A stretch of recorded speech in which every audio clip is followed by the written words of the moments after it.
America's mentality has been an optimistic one. If things aren't working out quite the way we like it, we generally don't have to work too hard to muster a picture of a better life down the road. I think most Americans still believe in that American dream, where if they work hard, they'll get ahead, which will mean a better life not just for themselves, but for their children.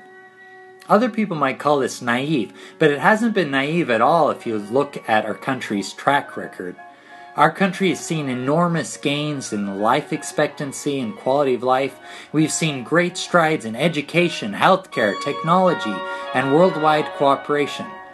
This success has been driven largely by our country's ability to provide educational opportunities at low cost that has led to innovations which has created great jobs and advances that have led the world in remarkable ways. But the American dream of our grandparents is not the dream for today.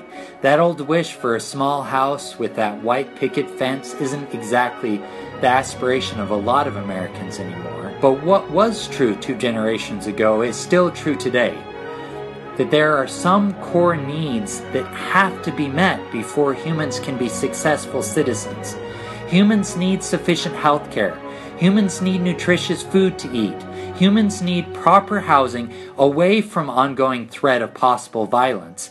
And humans need to be educated sufficiently so that they can dream big enough and bold enough to dare to ask the questions that lead to creative solutions.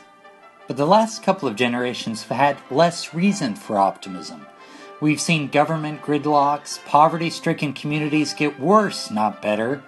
Schools that are failing not because of teachers, but because the schools are wearing out with too many students for any one teacher to handle successfully, let alone inspire. In an age that nearly demands higher education, many students have no reason to believe that college is even an option, and those who do go to college leave often being tens of thousands of dollars in debt, restricting their possibilities and the dreams they hoped for in going to college in the first place. Perhaps the most dangerous trend of all, however, is that many Americans have believed the lies they've been told so long that they not only now believe them, but they've started to believe the lie is better than the truth. We've been told that offering high-quality healthcare for everyone is impossible, so some people oppose even the suggestion or the aspiration for that goal. We've been told that free college for everyone who's willing to work hard in high school and keep their grades up will cost too much. So rather than even considering it, some people choose to ridicule the very thought. The thing is, though, I think deep down, all of us would love it if everyone worldwide could have the health care they need. Why would anybody be opposed to a better educated world population, realizing the fact that today's child might grow up to cure cancer, develop a new renewable energy source, become a fine musician or beloved teacher? Our country is not naive for believing that things could be better. We need to keep that optimism bright. We have to believe that things can be better, that the world can progress.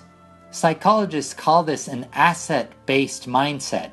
And the thrilling thing about keeping that kind of a mindset is that when we are focused on what is possible instead of what is seen as only impossible, new opportunities can come because we've widened our net to catch those opportunities instead of disregarding them.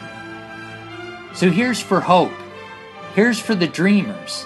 Here's for a better world that is always a possibility if only enough people decide to believe it is.